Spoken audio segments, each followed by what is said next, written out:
Admettons même un seul instant que ce que Moïse faisait, c'était une représentation de Jésus. Admettons un seul instant. Admettons. Et d'autres aussi, maintenant, je vais vous donner un verset où certains pourront prendre en disant Jésus qui est mort sur la croix, c'était Dieu lui-même, c'est-à-dire en chair. Parce qu'ils vont prendre à Isaïe 45, au verset 22, il est dit ici, tournez-vous vers moi et soyez sauvés. Tournez-vous vers moi et soyez sauvés. Tous les confins de la terre, car c'est moi qui suis Dieu, il n'y en a pas d'autre. Admettons maintenant, je m'adresse à tous les chrétiens maintenant, à tous ces pseudo-pasteurs, et je sais que vous êtes là, vous écoutez mon live. Vous aimez tellement mes lives, parce que vous savez que la connaissance qui émane de moi, vous ne trouvez nulle part ailleurs. Maintenant, on va un peu raisonner. On va raisonner non pas avec la sagesse d'âme ou la sagesse humaine, mais avec l'esprit. On va raisonner avec l'esprit. Parce qu'il est dit dans Jean 3, 11, dans tes Bibles actuelles classées, nous disons ce que nous savons et l'on rend témoignage de ce qu'on a vu. À toi le chrétien, à toi le pasteur, à toi le pseudo-youtubeur qui m'écoute. Admettons que, comme je dis, je me répète, dans Nombre 21, que ce serpent d'airain représentait Jésus. Et que ce poteau représentait le poteau de supplice ou la croix. Admettons. Admettons. Pourquoi vous adorez Jésus? Pourquoi vous dites alors que Jésus est Dieu? Pourquoi vous dites que Jésus est Dieu? Pourquoi vous continuez à adorer Jésus en disant qu'il est Dieu? On va vous montrer par là comment Yahvé, je dis bien Jéhovah Elohim l'Éternel, de l'Ancien Testament, désapprouve tous les chrétiens. Je répète,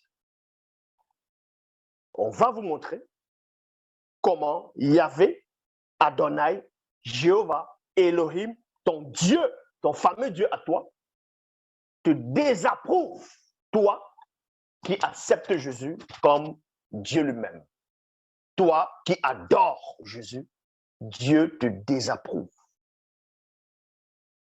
Vu que tu acceptes que ce serpent d'airain représentait Jésus et que Jésus lui-même, il accepte qu'il va reproduire ce que Moïse avait fait, on va aller dans Nombre, plutôt dans 2 Rois, chapitre 18 au verset 3. On va dans 2 Rois, chapitre 18, verset 3. Il est dit ici, Ézéchias était un roi qui marchait selon le cœur de Dieu dans les Bibles classiques. Ézéchias fit ce qui plaît au Seigneur, virgule, tout comme son ancêtre David. Toi qui m'écoutes, est-ce que tu fais ce qui plaît à Dieu? Est-ce que tu fais ce qui plaît à Yahvé, à Adonai, Jéhovah Elohim, l'Éternel?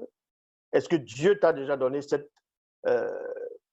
révélation que ce que tu fais, il aime ça, ça lui plaît? Mais on vous apprend ici, dans 2 Rois chapitre 18 au verset 3, que le roi Ézéchias fit ce qui plaît à Dieu, fit ce qui plaît au Seigneur, tout comme son ancêtre David. Nouvelle Bible seconde, il fit ce qui convenait plutôt au Seigneur, exactement comme l'avait fait David son père. Ce qui convient à Dieu, c'est quoi? Il y a quelque chose que Dieu aimait le plus. Il y a quelque chose que Dieu a aimé.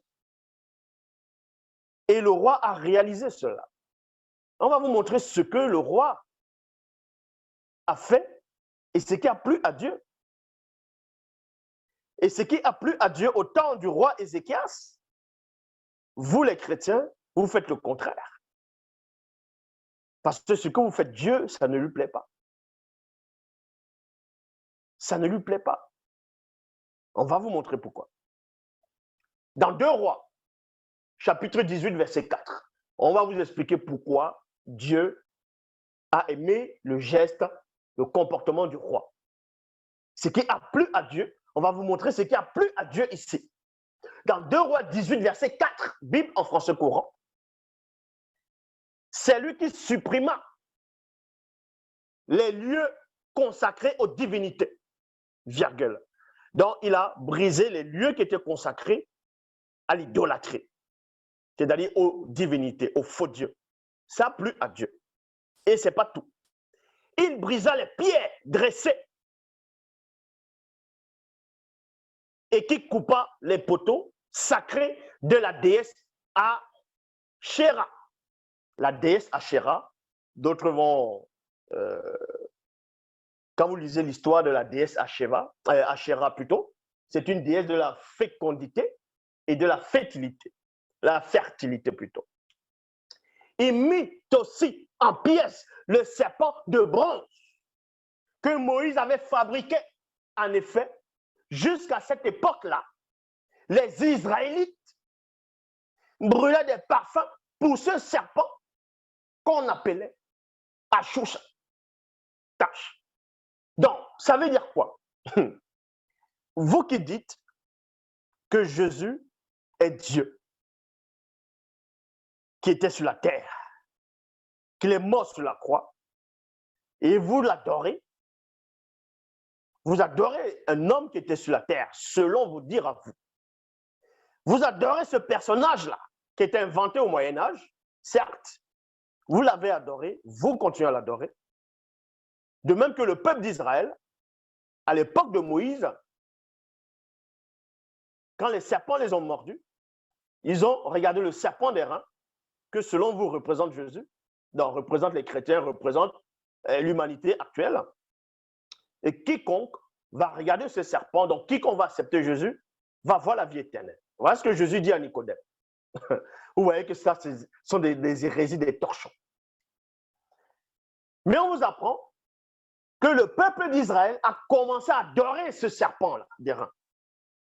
A commencé à adorer cela, exactement comme vous les chrétiens, vous adorez le symbole de Jésus, vous adorez Jésus. Donc il va, selon vous, représenter ce serpent-là. Et le roi Ézéchias, qui marchait, qui faisait selon le cœur de Dieu, selon les Bibles classées, parce que votre Dieu a le cœur, il a détruit le serpent de bronze, le serpent des reins que Moïse avait fabriqué. Dieu ne l'a pas châtié pour ça. Vu que c'est Dieu qui demande à Moïse de fabriquer cela. Et un homme va venir, va détruire ce que Dieu a demandé à un prophète de fabriquer et Dieu ne se lève pas. Bien au contraire, Dieu est content. Il se réjouit de tout ça. Parce que le peuple d'Israël s'est détourné.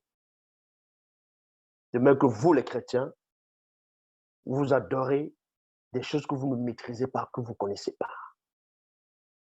Moïse a détruit ce serpent. Le roi a détruit ce serpent. Et on va dire que ce serpent et ce poteau représentent Jésus sur la croix. Vous adorez Jésus et vous dites qu'il est Dieu. Vu que le peuple d'Israël a commencé à adorer ce serpent en pensant que c'était Dieu. De même que vous associez Jésus et le Créateur, vous êtes dans l'idolâtrie, comme exactement le peuple d'Israël. Et le roi Ézéchias a détruit cela. De même que Zulula est là. Il est en train de détruire votre idole. Et vous dites que c'est moi l'usurpateur, que c'est moi qui égale le peuple. À cette époque aussi, selon les Bibles, ils vont dire le roi Ézéchias est contre Dieu, est contre Yahvé, est contre Adonai, est contre Moïse. C'est ce que vous dites dans vos cerveaux primitifs. Et vous ne comprenez même pas.